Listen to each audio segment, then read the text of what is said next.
नमस्कार, आप देख रहे हैं आपकी नज़र और मैं हूं आपकी होस्ट जोया। आज दिन की सबसे बड़ी राजनीतिक खबरें लेकर आई हूं, जिसमें मिलेंगी देश और दुनिया की सियासत के नए मोड़, बड़े बयान और चुनावी हंगामे की पूरी जानकारी। तो चलिए देखते हैं आज सियासत की दुनिया में क्या कुछ खस रहा। जम्मू कश्मीर विधानसभा के पहले दिन जमकर हंगामा हुआ, जब पीडीपी विधायक वहीद उर रहमान पर्रा ने अनुच्छेद 370 की निरस्त्रीकरण के खिलाफ प्रस्ताव पेश किया।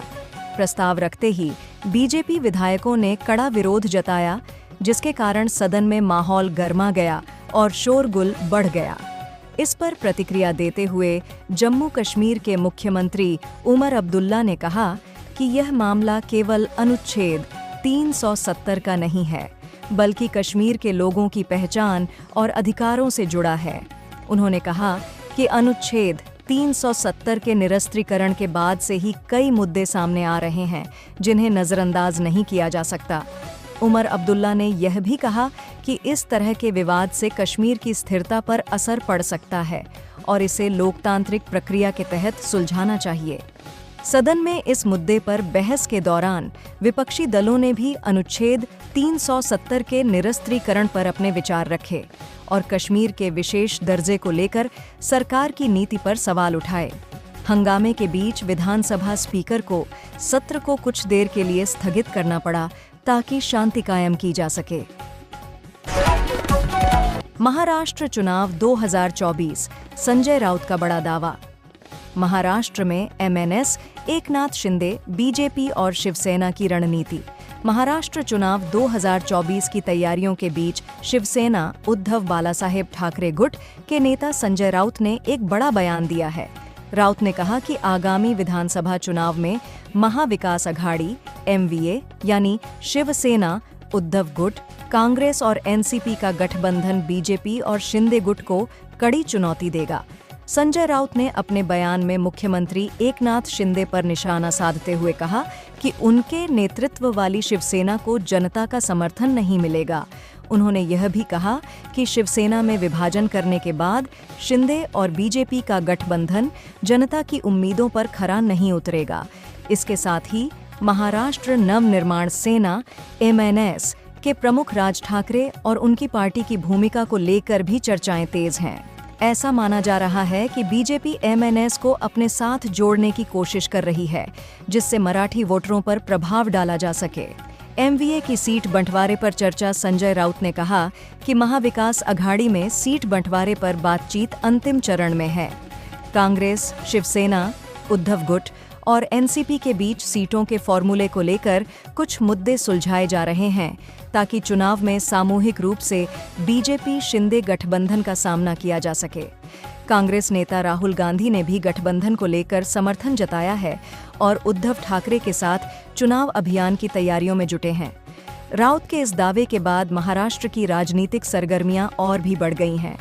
सभी दल अब अपने समर्थकों को एकजुट करने और मतदाताओं का भरोसा जीतने की कोशिश में हैं, ताकि वे चुनाव में कामयाबी हासिल कर सकें। उत्तर प्रदेश में 9 सीटों पर उपचुनाव जल्द होने वाले हैं। इसमें से मुरादाबाद भी उन्हीं 9 सीटों में से एक है। 13 नवंबर को यहां मतदान होगा, जिसके लिए प्रचार भी जोरों पर है। लेकिन इस बीच बीजेपी विधायक चर्चा का विषय बन गए हैं। इतना ही नहीं, विपक्ष जमकर उन पर निशाना भी साध रही है। हाल ही में देखा गया कि बीजेपी प्रत्याशी को मंच पर मुस्लिमों के बीच सफेद रंग की टोपी पहनाई और उन्होंने खुशी जाहिर करते हुए टोपी को स्वीकार कर लिया। प्रत्याशी का ऐसा करना अब चर्चा का विषय बन गया है। झारखंड में आगामी विधानसभा चुनाव से पहले राजनीतिक माहौल काफी गर्मा गया है। मुख्यमंत्री हेमंत सोरेन ने बीजेपी पर सीधा हमला करते हुए गंभीर आरोप लगाए हैं। मोर्चा झामुमो के कार्यकारी अध्यक्ष और मुख्यमंत्री सोरेन ने गढ़वा जिले के रंका विधानसभा क्षेत्र में एक चुनावी रैली के दौरान कहा कि बीजेपी नेताओं का बांग्लादेश को लेकर दोहरा मापदंड है। उन्होंने आरोप लगाया कि बीजेपी एक तरफ बांग्लादेश से आने वाले लोगों के खिलाफ कड़ी कार्रवाई की बात करती है, लेकिन दूसरी ओर चुनाव के समय उनसे संबंध मजबूत करने की कोशिश करती है। सोरेन ने कहा कि बीजेपी की नीति जनता को गुमराह करने वाली है और उनके इन दोहरे मापदंडों को जनता समझ चुकी है। उन्होंने बीजेपी पर यह भी आरोप लगाया कि राज्य में अस्थिरता का माहौल बनाकर जनता का ध्यान असल मुद्दों से भटकाने की कोशिश कर रही है। सोरेन ने कहा कि जामुमो हमेशा झारखंड के लोगों और उनके अधिकारों की रक्षा के लिए संघर्ष करता आया है और आगे भी करता रहेगा। उन्होंने वादा किया कि उनकी सरकार विकास और समृद्धि के मुद्दों पर ध्यान केंद्रित करेगी और बीजेपी की विभाजनकारी राजनीति को राज्य में पनपने नहीं देगी। इस बयान के बाद झारखंड का चुनावी माहौल और भी तीव्र हो गया है। बीजेपी नेताओं ने सोरेन के आरोपों का खंडन करते हुए कहा कि मुख्यमंत्री खुद मुद्दों से भटकाने की राजनीति कर रहे हैं। बीजेपी ने इसे एक राजनीतिक चाल करार दिया और कहा कि सोरेन सरकार अपने कार्यकाल में किए गए वादों को पूरा करने में विफल रही है। रांची विधानसभा सीट से इंडिया गठबंधन की प्रत्याशी और जेएमएम नेता महुआ माझी के पक्ष में सूबे के सीएम हेमंत सोरेन ने प्रचार किया।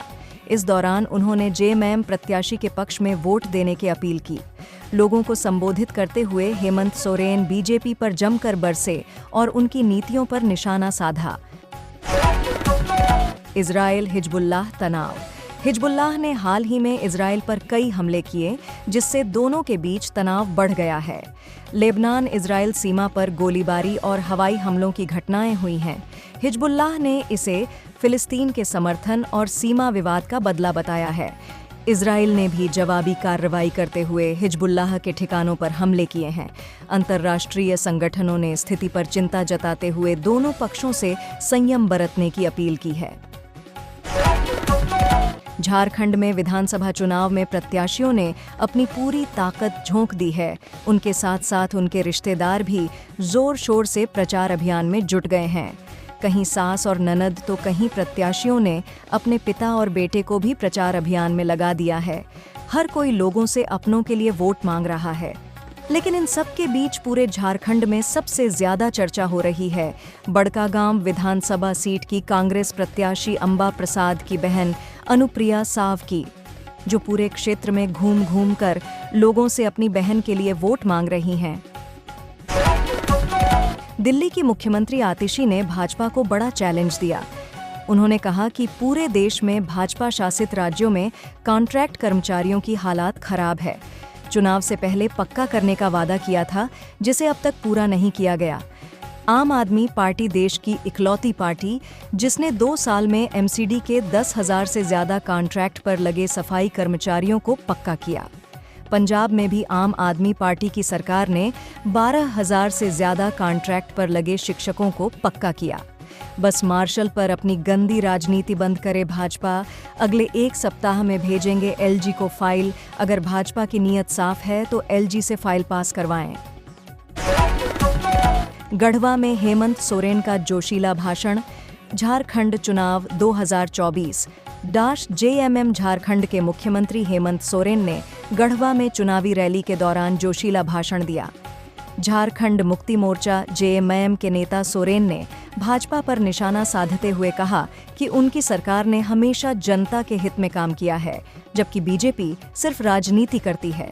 उन्होंने कहा कि बीजेपी आदिवासी क्षेत्रों में अस्थिरता फैलाने का प्रयास कर रही है, लेकिन उनकी पार्टी झारखंड के लोगों के अधिकारों और सम्मान की रक्षा के लिए हमेशा खड़ी रहेगी।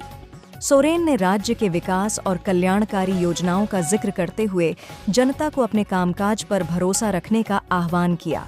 उन्होंने कहा कि जेएमएम झारखंड को सशक्त और समृद्ध बनाने के अपने वादे पर कायम है।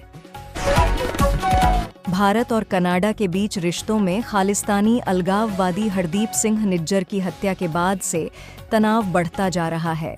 इस हत्या के आरोपों पर दोनों देशों के बीच तल्खियां और गहरी हो गई हैं।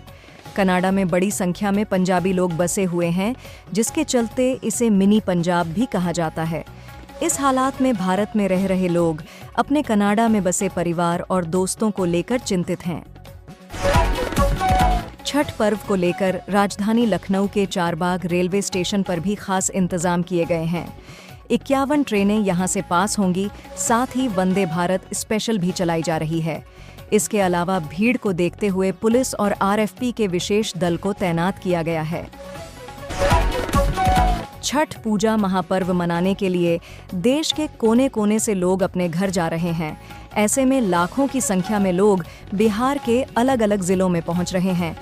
ट्रेन और बस पूरी तरह से खचाखच भरी चल रही हैं। रेल मंत्री और रेलवे बोर्ड चेयरमैन खुद स्टेशन पहुंचकर यात्रियों से बातचीत कर रहे हैं और इंतजाम का जायजा लिया। बिहार जाने के लिए 7,000 से ज्यादा स्पेशल ट्रेनें चलाई जा रही हैं, मगर फिर भी भीड़ कम नहीं हो रही। ऐसे में लोग जुगाड़ लगाकर सफर करने को मजबूर हैं। लोग सीटों के बीच में रस्सी बांध रहे हैं और उसी में बैठकर अपने घरों को पहुंच रहे हैं। कनाडा के ब्रैम्पटन में रविवार को हिंदू मंदिर में आए लोगों पर खालिस्तानी समर्थकों ने हमला कर दिया। हमलावरों के हाथों में खालिस्तानी झंडे थे। उन्होंने मंदिर में मौजूद लोगों पर लाठी डंडे बरसाए। घटना का वीडियो सोशल मीडिया पर वायरल है, जिस पर अयोध्या के साधु संतों ने तीखी प्रतिक्रिया दी है।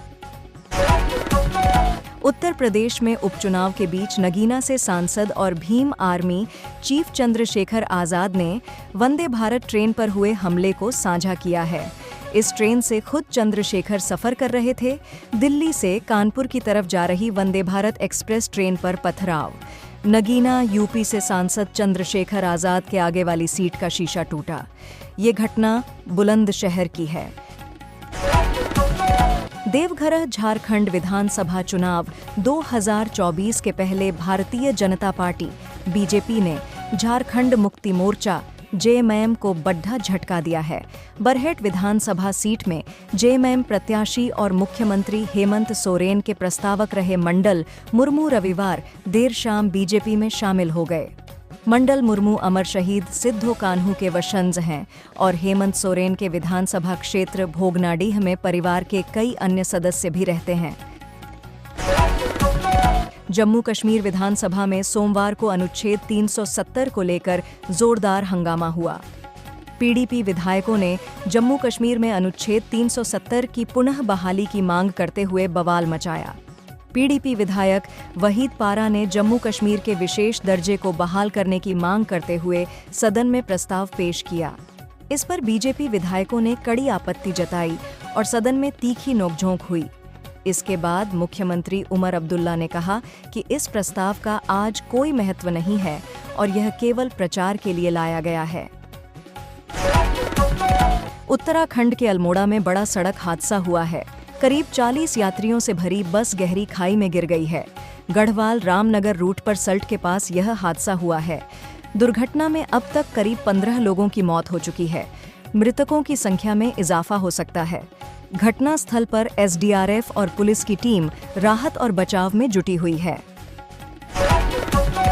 जहां भारत में दिवाली के बाद प्रदूषण के काले धुएं ने लोगों को बीमार करना शुरू कर दिया है, वहीं पाकिस्तान में हालात और भी ज्यादा बिगड़ चुके हैं।